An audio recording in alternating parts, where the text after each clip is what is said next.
to me was confirmed when Tom sent out the readings for this week, because I happened to be given the reading on the Israelites complaining. And I was like, oh, wow, how cool is that? That God actually works. But what struck me when I started actually putting this together, and you'll have to forgive me, I've got a little bit of a head cold, so I'm kind of a little slow. So if I skip something or have to go back, I apologize. And I was also like up doing this very late. So what struck me was that this isn't the first time they've complained. It's not. There's a whole list from the time they left Egypt of them complaining. Exodus 14. They grumbled against Moses and came against him because they were suddenly trapped between Pharaoh and the Red Sea. Why'd you bring us out here just to die? There's perfectly good graves back in Egypt. And he's like, wait a minute. God's got something. Just calm down. God parted the waters. They went across. They were saved. Great. Hardly any time goes by, and they run in, they're out of water. They've been out of water for 3 days. And the first water they find is horrible. And they're like, great. We could have just died back in Egypt. Why'd you bring us out here? Moses is like, throw that tree in the water. It'll be perfectly fine. All right? So they did. They were fine. Much later, they're complaining again. We're out of water again. God says, tell the rock to bring forth water. Moses strikes it, gets himself in trouble, but he still did it. Water still came out because God told it to. Numbers 14. The spies go in. They come out. 10 of them are like, it's horrible. It's giants and people that are going to kill us. We're not going to make it. We're going to die. Why'd you bring us out here? We could have died perfectly well back then. Well, God says, fine. Go. Wander for 38 more years. That's what you want? Go. Korah rebels. Korah and his buddies stand up and they're like, who are you? Why can't God just talk to us? And God deals with it. Later on, they can, I skipped one. So, Numbers 21, 5-9. This is the bronze serpent. They complain again. God sends the snakes in, and they have to look at the bronze serpent in order to keep from being killed. What were the verses again? Numbers 21, 5-9. Chris, can you turn this down just a little bit? I feel like I'm feeding back. Thank you. They grumble so much that later David writes, or I think it's David, writes in Psalm 106:25 about how they just went to their tents and they grumbled. He's telling the whole story of the Exodus in a psalm, and he's like, all they did was grumble the whole time that they were there. They went to their tents and they grumbled. I'm like, it's crazy. But why did they complain? Why did they grumble against Moses? Why did they struggle against God throughout this whole thing? What was the deal? I read a translation earlier that it said that they became greedy for an easier life. And it's like the mixed multitude. Maybe were Egyptians that were wealthy Egyptians, and they were used to being served, and then they were like, we're going to get away from this craziness, let's go with the Israelites. Right. And then they... But could they have that where they were? No, they couldn't have it. They wanted something they couldn't have. They wanted something that wasn't available to them, something they remembered. I mean, it wasn't just the Egyptians that were complaining. It was the Hebrews too. Right, yeah. And still it was them saying, oh, well, we missed the garlic and the onions. And I understand that. I understand missing the things that you had before, but that's not where you are now. And so they grumble and complain. They're dissatisfied in their hearts with what God is doing because it's not the immediate, this is what I told you you're going to get. I'm taking you out to a land, but it's not going to be easy to get there. You're going to have to go through some struggles along the way. And they didn't like that. They hated it. They felt like they had a privilege. Like, I deserve something better than this. We struggled under slavery for so many years. I deserve God to give me what's coming. And give it to me now. But what's God's reaction? Just about every time they complain, he either appeases them in some way or he threatens to kill them. Many times he threatens to kill them, and Moses is like, whoa, whoa, whoa, whoa, whoa, whoa, whoa. Hang on a minute. You said you were going to take us out of here. But God says, all right, fine. But they're going to have to suffer something for complaining.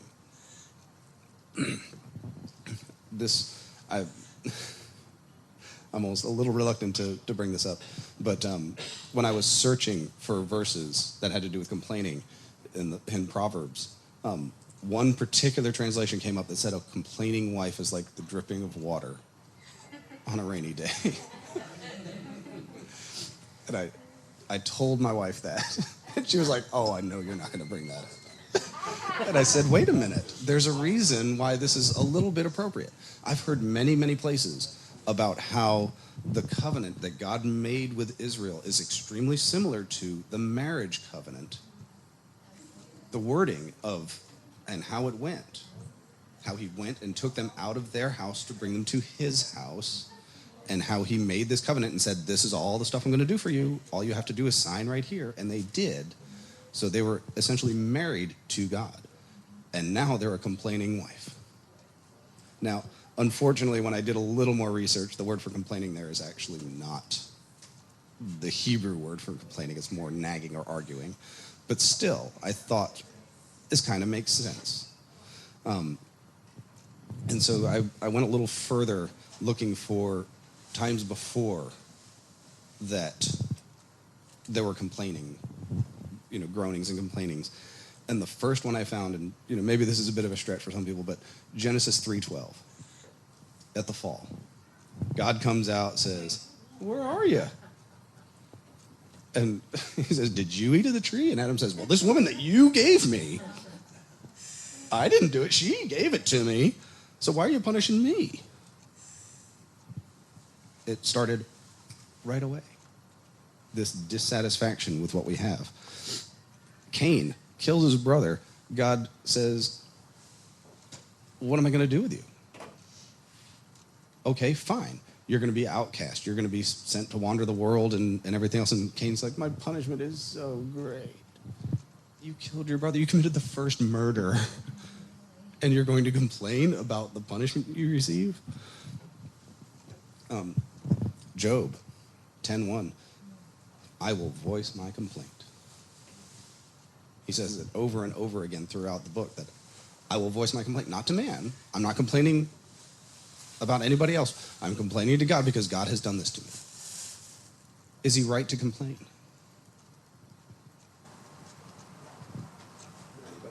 I think it's human nature when you are going through a difficult time, even though the best of us would even ponder and consider why it's happening, especially for faithful, like Job was.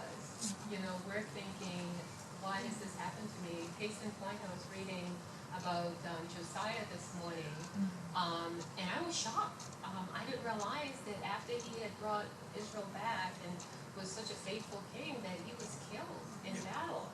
And it just shook me up, because he said, the Lord had said to him, I'm going to punish the nation Israel, or I'm going to punish Judah because of their sin, because of what Manasseh did. And I found out that he would not relent for Manasseh because Manasseh killed so many children to Molech that he says, I will not pardon the land because of that sin. And then that started telling me, well, what about America with all the innocent blood that has been shed? But case in point is that Josiah was a man who was really righteous in my mind, and God complimented him for that. But then he got killed in battle. So when we are going through stuff, when we know we're faithful to the Lord, we have a tendency sometimes to question and complain like Job did. Right. But do we really have that right? No, we don't. Exactly. We don't. That's the point, is we don't have the right to complain against what God has done to us. Because who knows better? But is he doing that to us, or sometimes we just fall in circumstances? Are we doing it to ourselves? Are we doing it to ourselves?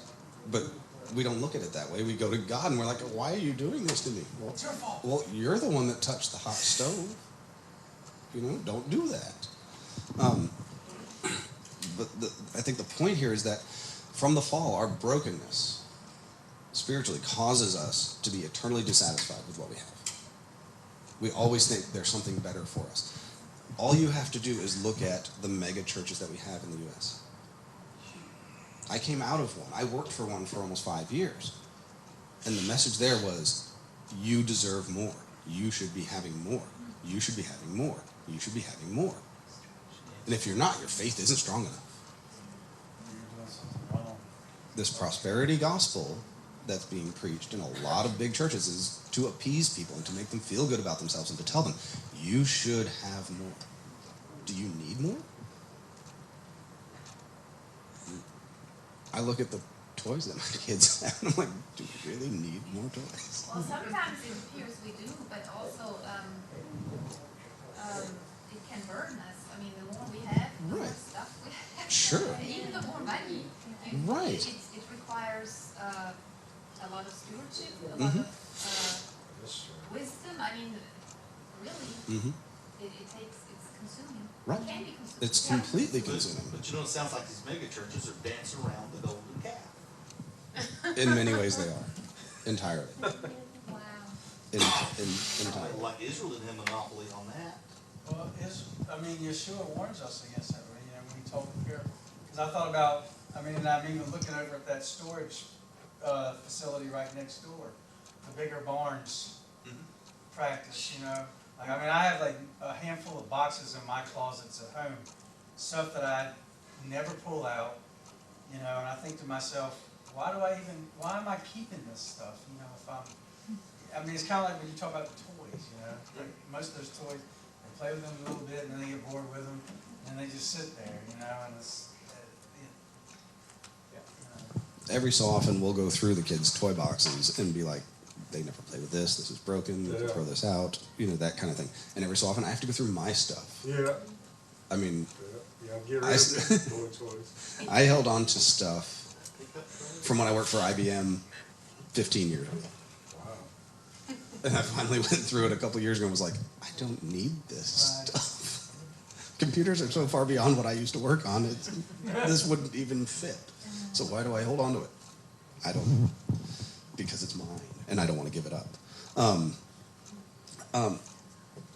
Something that occurred to me, Hannah Stone posted a video on Facebook that kind of struck me at the same time that I was looking into this, and it's a short 1-minute video, and it has to do with a charity that's trying to bring clean drinking water to villages in Africa.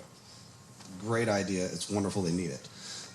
But the video was so striking because they had these people, these African natives, sitting on piles of rubble or in their huts or whatever, and they're saying things like, I hate it when my leather seats aren't heated. Oh, yeah, that's funny. I hate it when I forget my phone charger. I hate it when I forget to bring my phone to the bathroom. Oh my goodness. And it kind of put it in perspective. I'm like, yeah, we are, where we live, the United States is incredibly rich. A couple years ago you had this whole thing with the 1% versus the 99%. And, the fact is that to be part of the 1%, you have to have a net worth of $8.5 million. Not all. That's all. It was. But to be in the 1% of the world, about 30,000. wow. That's what it was a couple years ago. It may have changed by now. It's remarkable. The U.S. is the 1%. I always tell Morgan how us, if you look at our income, we're probably, way down there. But compared to how I grew up, in Brazil, I never saw a dryer, a clothes dryer when I was growing up. Air conditioning, a car, we have a car, we have AC, we have a clothes dryer at the house. Exactly, we should be praising the Lord because, It's very hot where she's from. so we're so blessed here, and we need to open our eyes and see how blessed we are and not complain because we are so blessed. Oh, yeah. Well, just to give you an idea how hot it is where she's from. Around December 21st, the sun is straight up. So you don't really need a clothes dryer. Yeah, you don't need it. Just put it on and stand outside. Well, in the winter it could really, in the Or rainy wash season. it. Yeah, you just walk outdoors, get rained on, and the sun will dry. Hot. But I complain about having too much, so, we got other. But you can do something about having too much. You can always get rid of it. And I just try to give it away, because most of the junk I have, people don't want it. So, I mean, seriously, and now if I were in another world, a third world, if there is such a thing actually, then they would, I could give it away and people would be happy with it. That's right. But what I have, nobody wants. And I got way too much. I'm not really criticizing the American culture because, no, I'm serious. I'm not, because it's different than going to the Sudan. It's an entirely different world. You know what? The poverty level here in the U.S. is about $25,000 a year. Yeah, really. That's what they consider the poverty level. That tends to be moving up.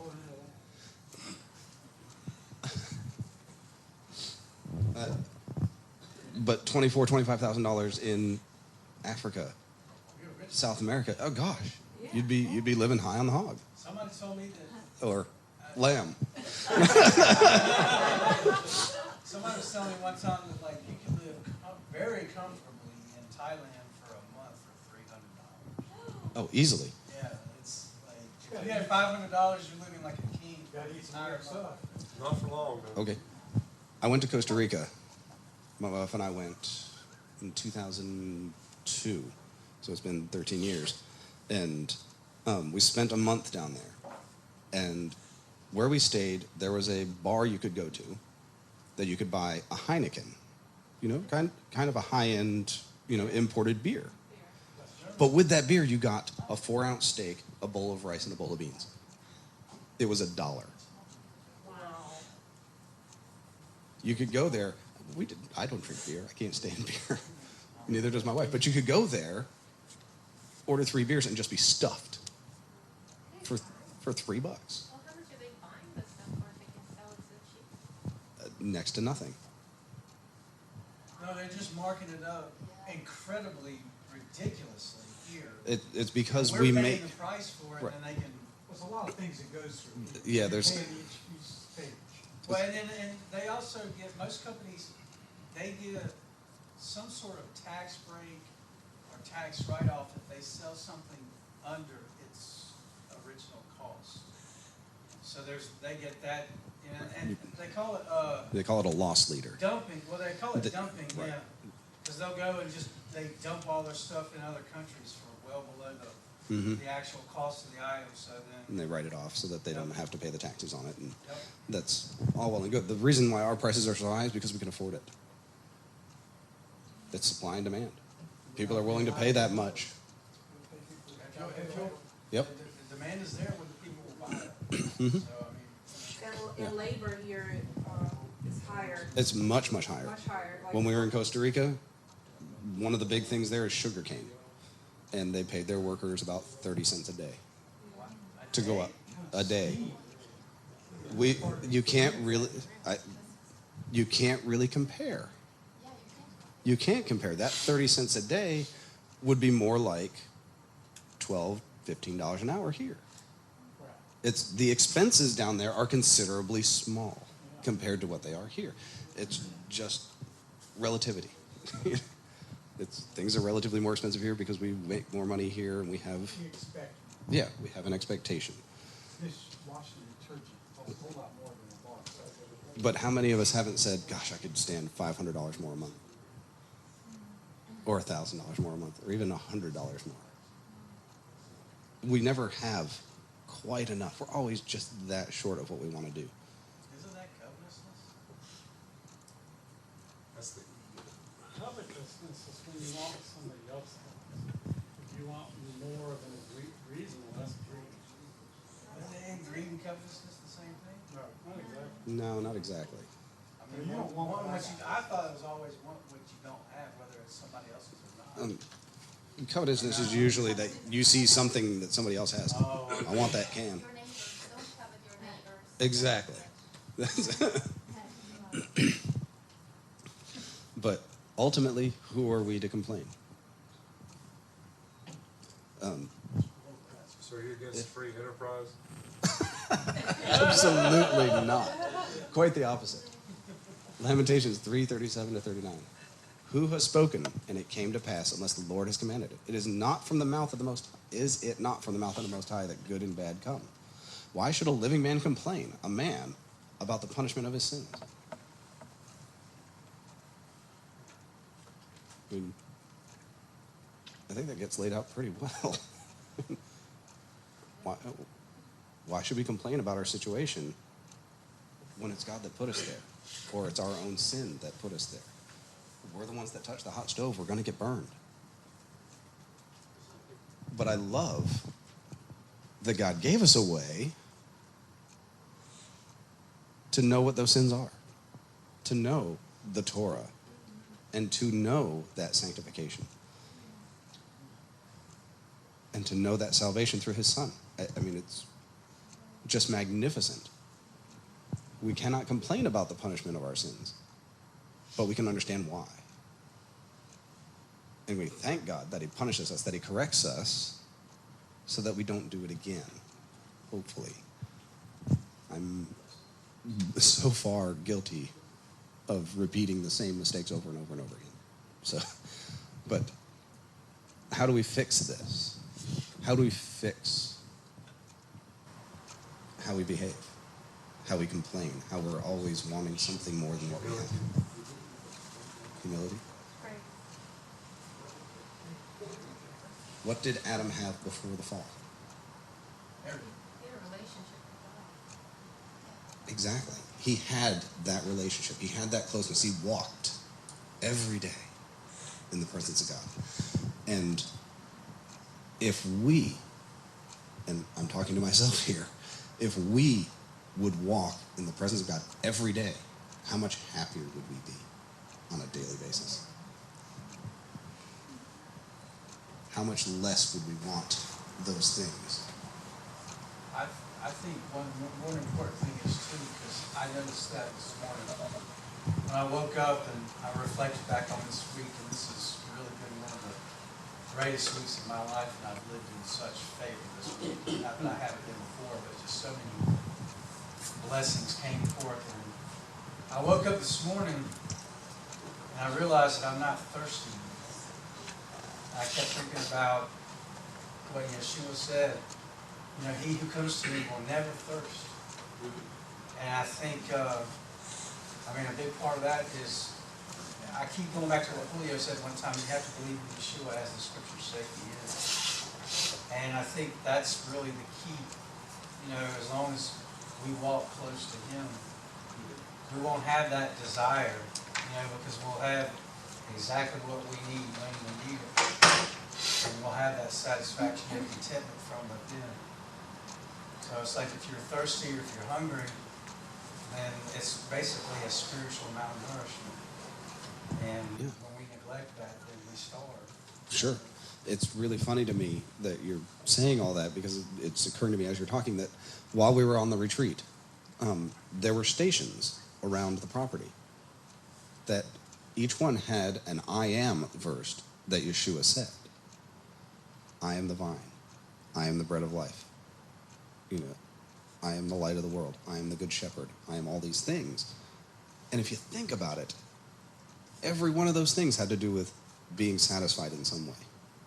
Whether it's the bread of life, being satisfied that way. I am the living water, not being thirsty anymore. I am the light of the world. I can see clearly. I am the good shepherd. I have protection. He is all those things for us. Olivia, Philippians 2:14. Do all things. Do all things taste of it? No, without grumbling and complaining. Sorry, I thought you would remember that one. Actually, I don't know that we have that one written down. Thank you for reminding me. We'll write that one down. But there's more to that verse.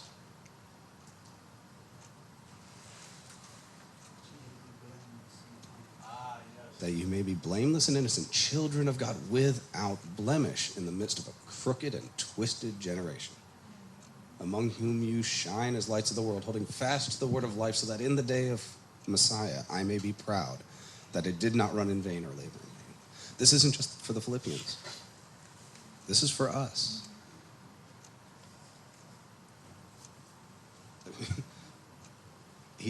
Paul tells us right there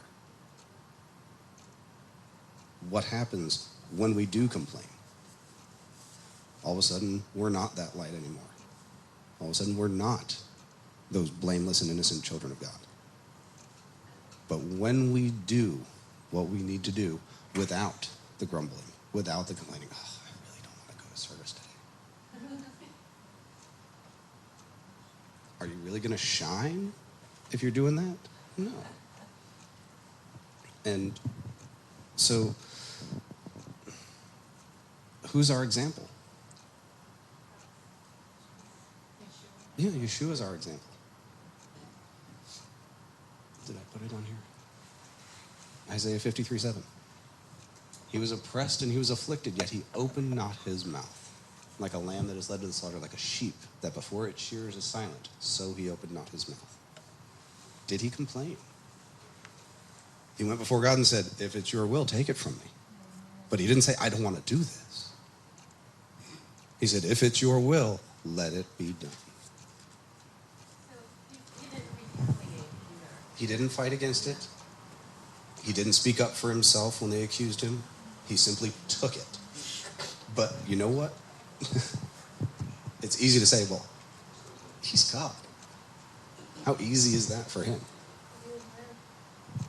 Still a man. Well, I kept thinking about that one part where, I know it was a specific instance where he said it, but I think it's a general instance, because you said something about he could not defend himself. And I remember there was one point where Yeshua says, if I testify on my own behalf, then my testimony is not valid. You know, and how I think if we complain, then it's because, as you were just saying earlier about the I am statements, it made me think about all the complaining that they did in the wilderness. And basically, it's when we complain against God, we're basically, telling him, you're not enough. And that should be, he should be enough. And sometimes, if he's not enough, then we're dangerously close to crossing the line into idolatry, because we're looking to something else to satisfy us rather than him.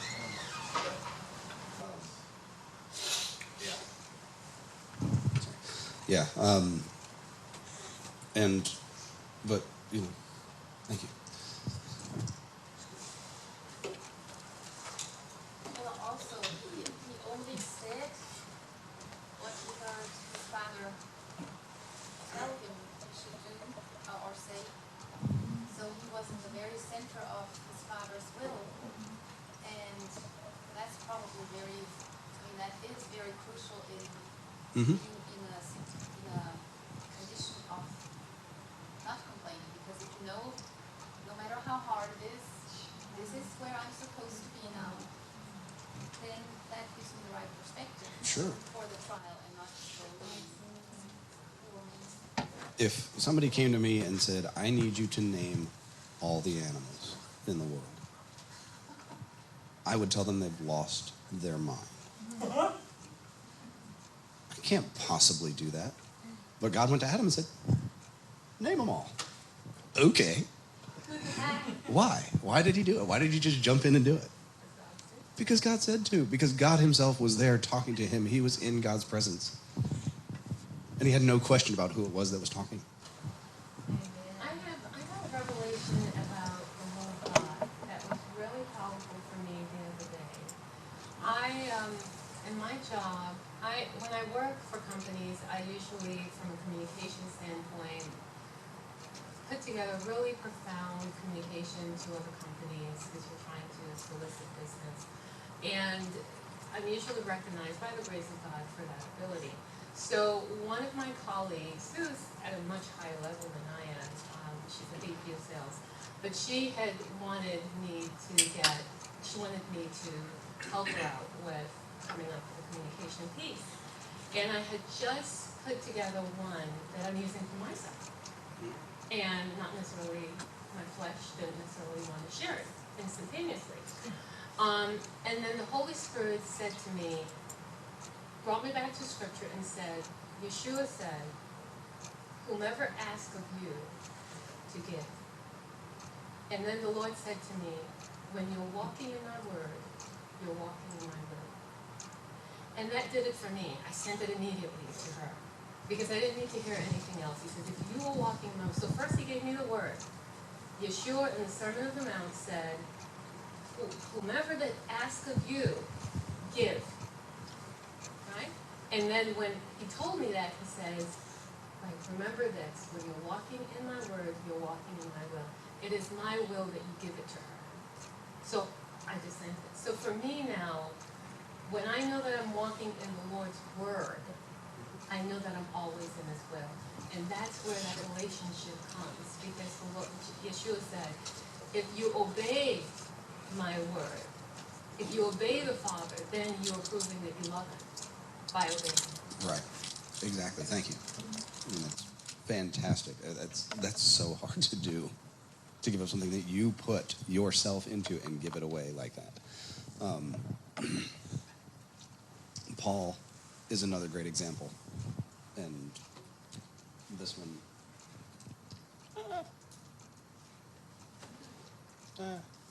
Can you advance it? Oh, now I'm sad. I hate it when things don't work. Philippians 4:11-12. Not that I am speaking of being in need, for I have learned in whatever situation I am to be content. I know how to be brought low. I know how to abound. In any and every circumstance, I have learned the secret of facing plenty and hunger, abundance and need. For what verses? 11-12. Oh, hey, there it is. He knows the secret. And so do we. We have the secret all written down for us. We don't have to memorize it. It's good to, but we don't have to because we have it. Paul didn't have it. Paul knew it.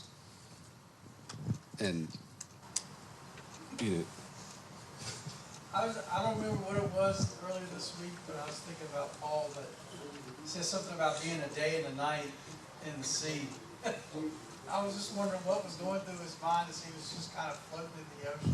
I hope God's After got all something that good when I stuff, hit the he's just shore. like, I was really trying to put myself in. I was like, I don't know what I would be thinking after going through everything that he had gone through. And here he is, just floating in the ocean like, I sure hope there's an island nearby.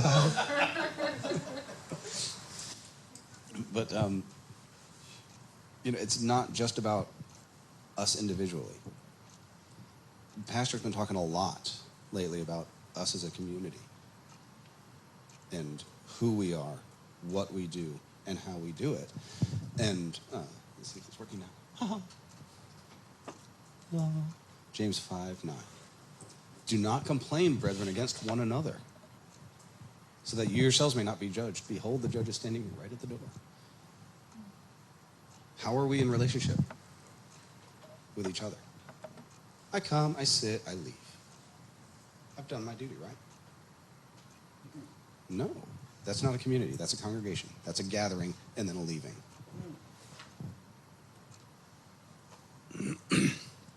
So it's, to me, a little sad to see how many churches are in just Greensboro. They're congregations. I know because I went to several of them. And when I left, nobody paid any mind. But here, if I don't show up for a week, everybody's like, are you okay? Is everything all right? Yeah, exactly. So Well, it's also small enough, so we see everybody who's coming. it is small enough. That's true. Yeah, it is a good thing. And I think if you listen to Pastor's vision for the community, he doesn't ever want it to be so big that we don't know each other, that we're not concerned about the person who usually sits next to us. He said many times in my hearing, if you don't see somebody, find out where they are. We have directories, they're given out. Really? I don't need one. I don't have. They usually get emailed. So if you, yeah. If you don't have one, yeah, if you don't have one, ask Naomi. She can get it to you. Somebody's gonna have to give it to them. He does both. You're not gonna run away from this So congregation. I've got a question. Sure. What's the difference between, we look at the church in Acts, and as a congregation, as people in America, we love that feel of what we were experiencing. Right. And it seems like today, modern society, modern church, is not experiencing that. And my own view is that they were under persecution, and persecution, not only that, but they did have the power of the Spirit of God really working with them very profoundly. And I believe too that it was because of that community. Right. That they were subjected, as the pastor said, they were subjected under authority, and the power of God was able to manifest more prominently in their lives. And secondly, they were also under persecution. So persecution tends to draw us together. A common enemy, a common struggle, a common fight. Yeah, and I think that Yes. because in America we have been living, as you said, high in the hog, in terms of the lamb or whatever, you know, for the longest time, is that we become very complacent. We're comfortable in our own zone. So we can come to the congregation, we can do a little thing, and we can go back, and we don't need to go outside of ourselves. We're self-sufficient. We get a job that pays us our money. We have a nice bank account. We have the niceties of life. So we really don't need community as much until persecution comes, and then we realize how much we are in need of community. The only way to maintain that community is by working it all the time, in good and in bad. It's almost like a marriage covenant, A little bit. for better or for worse. You're making a commitment to the people around you that you will stand by them, whether it's good times, bad times, plenty or hunger, abundance or need. Right? For a while, we were in Colorado. We went to a little church, and after I got fired from the big mega church, Where's the love? it's the only job I've ever been fired from. But and it was my own fault. I had a very poor attitude. But the pastor was from England, and they had the pastor and his wife was American, pastor was English. They had lived in England for many years and then come to America, started a church in Denver, and been doing, it was about the size of this one. So, 60, 70 people on a regular basis. And the wife made a comment to me one day that the culture over there is entirely different than the culture here. In the sense that you can go in England, knock on somebody's door any time of day, and they'll invite you in, they'll serve you tea and something to eat. Wow. In Brazil too? It's just the way they are. We get mad over here if you come over. What are you doing here? What did You come call knocking for? on my door, and you're going to find my house wrecked. Dishes piled all the way up, kids screaming with their hair on fire, somebody, usually Ezra, bleeding. And But you can still. yeah, I know, I saw it. It's like an imposition. It's like It is. imposing. How do, You can still put the kettle on, right? exactly, what do you do? Put the kettle What do you do? Somebody comes showing up at your door and is like, Put the kettle on. hey, I just need 5 minutes. I just needed to decompress. I need to hang out. I need to talk to somebody. Huh? I won't ever have some. Let him in. Peter, 1 Peter 4:9. Be hospitable to one another without. Hospitable. Without. It's misinterpreted for us. Entirely. And it's not just being hospitable, is it? It's don't complain about it. Don't in your heart be like, I wish they'd leave. Okay, I've got stuff to do. You know what? I really could use a nap. You know, we're not supposed to push somebody out in our community. Well, wisdom though, like, I mean, if someone knocks on your door and like, I have talked without my husband and it's a man, I shouldn't let him. This is very true. Clearly. Well, I mean, sometimes you open the door and then people wear out their welcome. That can be a very frustrating. See what you're saying. If a man asks you to carry his pack for a mile, carry it too. That's a soldier. So it can only come to the second time. So only soldiers we should be hospitable to? He's compelling you to do it. He compels you to carry it one. Carry it two. That's right. He's compelling you to take one, you carry two. Be hospitable. And this is one another. And what you're saying hits the nail on the head is that over there in England, they're not going to impose, they're going to think about your time. There's a reason for them being over there. And over here they come and, I got a bag of brushes. You gonna buy some? I mean, you're going to buy some. Let me in. I mean, it's a different thing. Your neighbor, if he's coming over looking for help, then you got the point that you're making. Well, my point is But more. it's hard for us to be that way. My point is more in the community. If somebody in the community needs something, Everybody's thinking like the worst, man. I know, Got to. I know. No, but Raquel, you have a very good point. thing to- There is such a thing as protecting yourself Yeah, and even, you know. in those situations because it's not appropriate. The appearance of impropriety can be a very bad thing.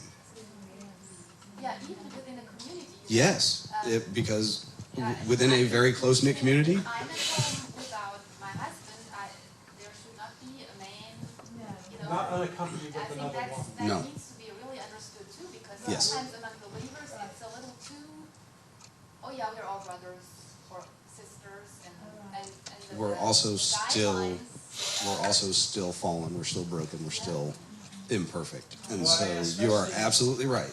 So don't take me wrong. Yeah, no, I didn't So, think that you did that, but I just wanted to. Just like if you were to show up at my house, Rebecca's not home.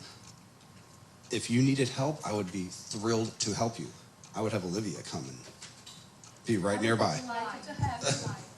I would have somebody of a consenting and understanding age be within eyesight so that there is a witness of anything like that. I think that's very wise, because you're right. I mean, after I got divorced from my husband in my church environment, the men knew he couldn't come to my house at all, period.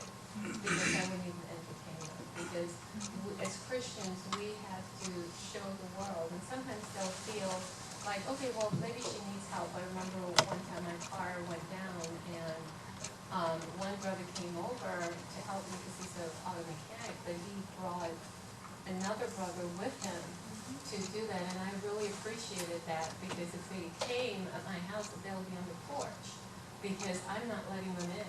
I'm like, I don't want my neighbors seeing they don't know who you are, and I don't want them thinking, because I'm living a testimony to my neighbors that I'm a child of God, and I don't want them thinking anything about me. So they stay on the porch, and I deal with them on the porch, and goodbye.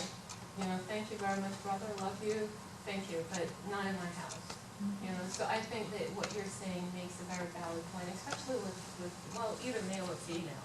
Yeah. Either way. We're not even supposed to give the appearance of what that Right. is. The appearance of Really our impropriety testimony. is, it's incredibly important. The appearance. I mean, we should never assume something just because we saw it, but we should never put ourselves in a situation where it looks bad. So, but I think we can still be hospitable. My husband's not home. Is there something I can call him to help you with? Or, maybe we can get Pastor on the phone and we can talk or something? I mean, try to be kind, comforting, in some way try to appease that person so that they don't feel rejected.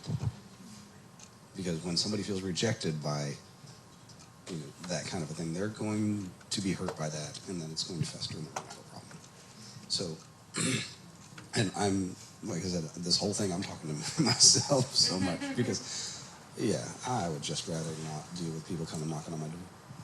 I would rather just be on my couch taking a nap in the afternoons. But Aren't you supposed to call first? Here. That's what it's all that's here. started. But maybe, maybe not. I mean, maybe you're in a situation you Well, there can't. might be come a time, that you cannot call anymore because you Right. come. So, Well, things will change. I think when the more restrictions or whatever it is that are put on our ability to communicate, commune, then the more our awareness of our brothers and sisters' needs will be.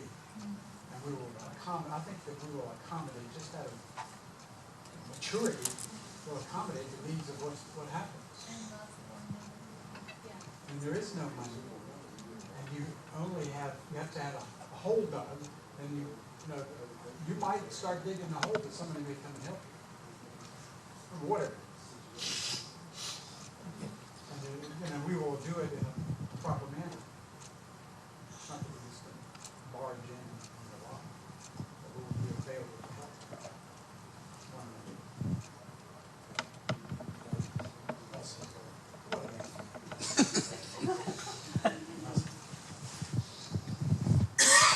Excuse me. Well, that's pretty much the end of me. So, does anybody else have anything else? No? Okay. Then we'll close in prayer. Heavenly Father, I thank you for your word and for the examples that you give us in your word of how to be like you and how to be near you and how to follow you so that we may be blameless before you. I pray that we would all be walking with you daily, that we would be in your presence so that we would be satisfied, that we would look to you for our bread, for our water, for our protection every day, so that we would not be complaining, that we would not be bound up in what the world has around us, that all of our satisfaction would come from you and not from the things that we have or the things that we want. I thank you that you are a great, mighty, and loving God. I thank you that you are there for us if we would just turn to you. And help me turn to you daily. In Yeshua's name, amen.